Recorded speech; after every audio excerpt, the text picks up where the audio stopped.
nomine Patris et Filii, nomine Patris et Filii et Spiritus Sancti.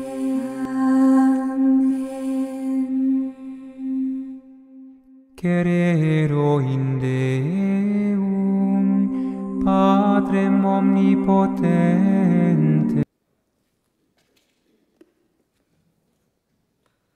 Le Seigneur soit avec vous. Évangile selon saint Marc.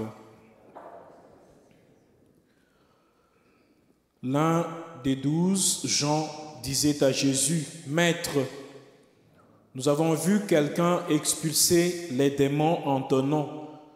Nous l'en avons empêché, car il n'est pas de ceux qui nous suivent. » Jésus répondit, « Ne l'empêchez pas, car celui qui fait un miracle en mon nom ne peut pas aussitôt après mal parler de moi.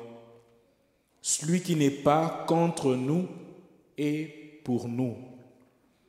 Et celui qui vous donnera un verre d'eau au nom de votre appartenance au Christ, Amen, je vous le dis, il ne restera pas sans récompense.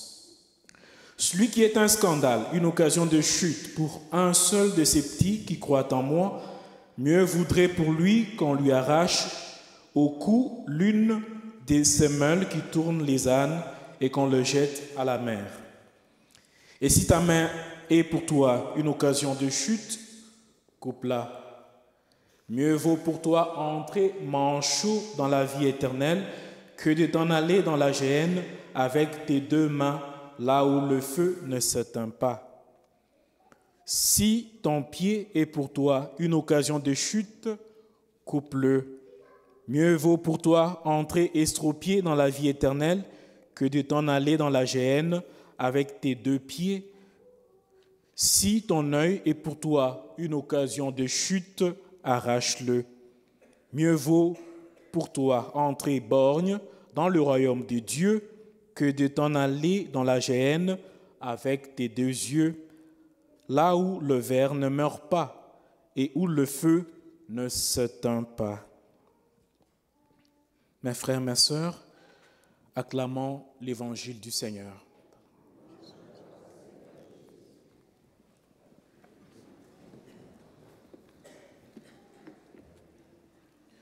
Bien-aimés dans le Seigneur, shalom.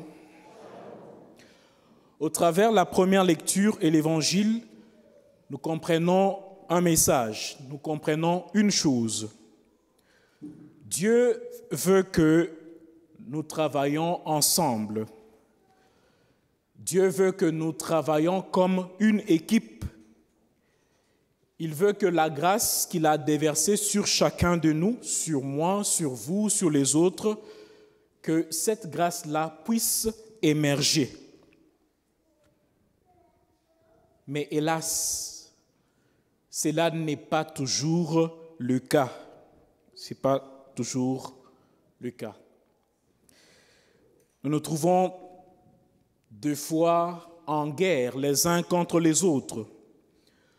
Nous oublions deux fois que nous sommes dans une même équipe, nous travaillons pour un même objectif, nous avons une même destinée. Et des fois, nous agissons réellement comme une église qui est en guerre contre elle-même.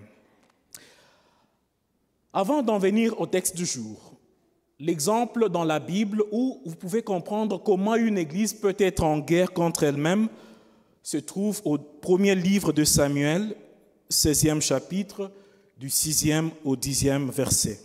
C'est l'histoire de David et de Saül. Je lis.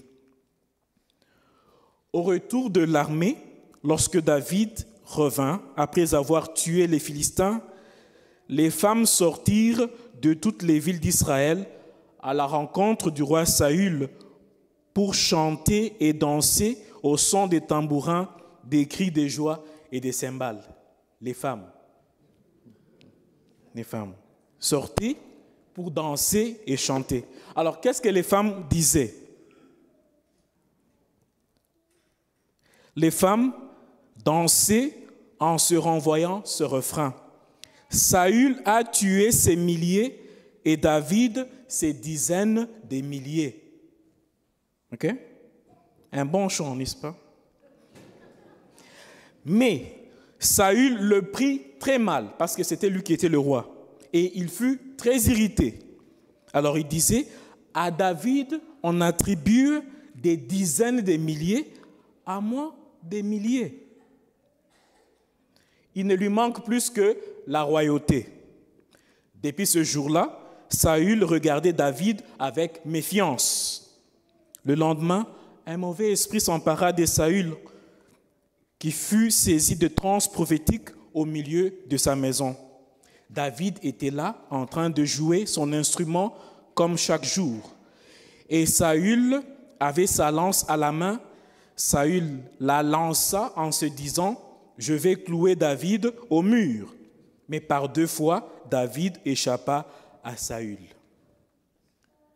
En lisant cette petite histoire, vous pouvez dire à Saül, « Mais non, arrête. Qu'est-ce que tu fais? Qu'est-ce que David a fait? C'est juste les chants de femmes, t'en fais pas. C'est quoi? Vous êtes tous dans une même équipe. Vous avez tous les mêmes ennemis, les Philistins. Mais qu'est-ce qui se passe? Saül s'est retourné contre David, David contre Saül, et les desseins de Dieu ne se sont pas réalisés. Ça, c'est l'exemple d'une église qui peut être en guerre contre elle-même. Dans la première lecture aujourd'hui, c'est exactement ce qui se passe. Le Seigneur veut prendre l'esprit qu'il a donné à son prophète Moïse et le partager à 70 anciens pour que ces derniers puissent aider Moïse dans la gouvernance d'Israël. Alors on établit une liste, on prend un papier, on écrit Denis, 70 personnes. Alors le jour de la cérémonie, l'Esprit du Seigneur descend sur combien? 68, parce que 2 n'étaient pas là. Ils étaient là présents, ils ont eu l'Esprit. Mais parce que sur la liste, il y avait 70 qui étaient là, 2 qui étaient aussi restés au camp, ils ont aussi reçu l'Esprit et ils ont commencé à prophétiser.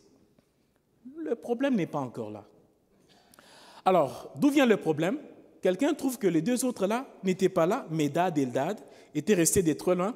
Il vient rapporter à Moïse, Moïse.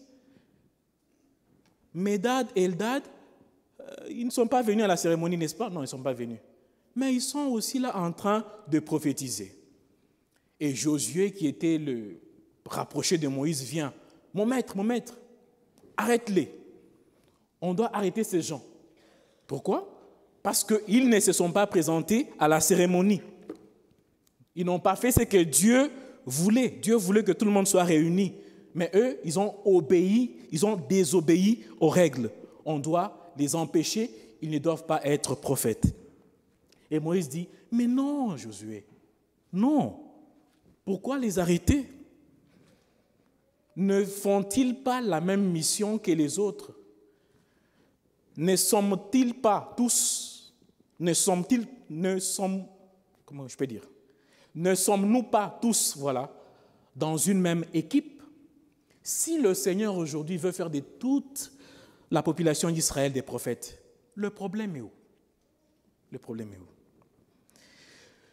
Nous trouvons ce genre de problème entre nous. Nous avons établi des règles, nous avons établi des principes. Alors, on doit les respecter.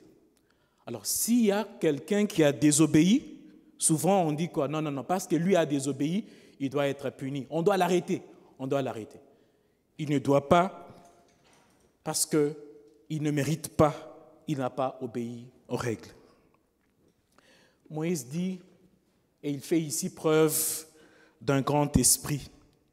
Il dit non, on ne doit pas être en guerre les uns contre les autres. Josué et le reste veulent jouer au jeu des règles et des divisions. Et Moïse dit non, cela ne doit pas se passer ici. Nous sommes tous dans une même mission, on doit travailler pour un même objectif. Mes frères, mes sœurs, qu'arriverait-il à nos familles, à nos communautés, à nos groupes, à notre paroisse, si nous avions cette attitude de Moïse? Nous n'allons pas avoir des problèmes les uns contre les autres. Mais des fois, nous laissons cela nous rendre par terre, nous déchirer et nous stopper. Dans l'Évangile, c'est exactement la même chose qui se passe. Jean dit à Jésus, « Maître, nous avons trouvé quelqu'un qui expulse les démons en ton nom et nous l'avons empêché. » Pourquoi? Parce que cette personne-là n'est pas de ceux qui nous suivent. Jésus dit, « Mais quoi? Jean, ne les empêchez pas. » Pourquoi? Parce que quelqu'un ne peut pas expulser un démon en mon nom et demain se retourner contre moi. Ça ne se fait pas. Ça ne se fait pas. Jean dit non, mais il ne nous suit pas. On n'est même pas sûr, c'est ce qu'il fait là, il le fait bien. Je dis non. Ne l'empêchez pas. Celui qui n'est pas contre nous est pour nous. Jésus dit à Jean que ma mission c'est quoi? Si tu as oublié ma mission, va lire en Luc 4, 18. L'Esprit du Seigneur est sur moi. Il m'a envoyé porter la bonne nouvelle aux pauvres, libérer ceux qui étaient sous l'emprise des captivités, annoncer l'année de la faveur accordée par le Seigneur. Alors, si quelqu'un, d'une certaine façon, est en train de participer à cette mission, de quelle façon? En libérant un enfant de Dieu sur qui Satan avait une prise, pourquoi l'empêcher? Le problème est où? Jésus dit ici quoi? Peu importe les règlements, peu importe si la personne maîtrise mieux ce qu'elle fait ou pas. Ce qui est important, c'est quoi? C'est laisser la grâce que le Seigneur a répandue sur chacun, laisser cette grâce-là émerger, laisser cette grâce-là transformer le monde, laisser cette grâce-là améliorer le monde. Peu importe les structures que nous avons, peu importe les charismes et les talents. Alors Jésus continue, il dit, si ton œil droit t'emmène au péché, coupe-le, si ton pied, si ceci, si on avait suivi ça à la lettre, donc on serait... C'est même pas s'il y aurait des gens dans cette messe, pas même moi-même. Alors comment comprendre ce passage-là? Parce qu'on l'entend toujours d'autres façons. Comment le comprendre dans le flot du message du jour? Le Seigneur dit ceci. Si la grâce qui est répandue sur toi, que ce soit pour voir, prophétiser, chanter, que ce soit pour... Si la grâce qui est répandue sur toi devient le lieu où tu entres en guerre contre les autres, coupe-la. Coupe-la. Mieux vaut aller au ciel sans grâce, sans talent, sans don, que d'entrer au ciel avec beaucoup de talents. Non, que d'entrer ailleurs, n'est-ce pas, avec les talents et des dons. Alors, comment est-ce que la grâce qui est sur moi peut devenir une occasion de chute? C'est quand elle n'accepte pas la différence. C'est quand elle veut suivre les règles, comme elle les a dessinées, calquées. C'est quand on veut qu'on fasse des choses juste comme moi je les pense. Parce que moi je pense que je suis doué. Ouais, c'est ça. C'est ça. Cette grâce-là doit être coupée. Mon frère, ma sœur, comme communauté, comme famille, nous sommes censés faciliter le flux ou le flot de la grâce. Dieu répand sa grâce à tous et nous sommes censés faciliter l'émergence. Nous ne devons pas être comme ça. Non, on doit arrêter Médad et Eldad parce qu'ils ne sont pas venus. Non, ils ont aussi reçu la grâce de Dieu. On doit arrêter ces messieurs parce qu'il n'est pas de... Non, laisse-le chasser les démons. Il a aussi reçu la grâce de Dieu. Alors nous arriverons à cela si nous comprenons que nous sommes tous dans une même équipe. Nous travaillons pour un même objectif. Même si dans cette équipe, il y a des postes différents. Il y a des attaquants, il y a des défenseurs, il y a les... Non, pas les arbitres. Il y a les entraîneurs, mais il y a aussi les fanatiques, qui sont aussi, comme on dit, une personne de plus sur l'équipe. Chaque personne fait partie d'une même équipe. Alors aujourd'hui, nous sommes censés couper tout ce qui nous empêche de faire émerger la grâce que Dieu a répandue sur les autres. Nous devons arrêter de nous préoccuper des règles, des structures, des valeurs, des talents et simplement travailler main dans la main. Que le Seigneur nous aide à faire émerger la grâce répandue sur soi-même et sur les autres, qui nous aide aussi à arracher tout ce qui bloque l'émergence de la grâce qu'il répand sur autrui. Amen.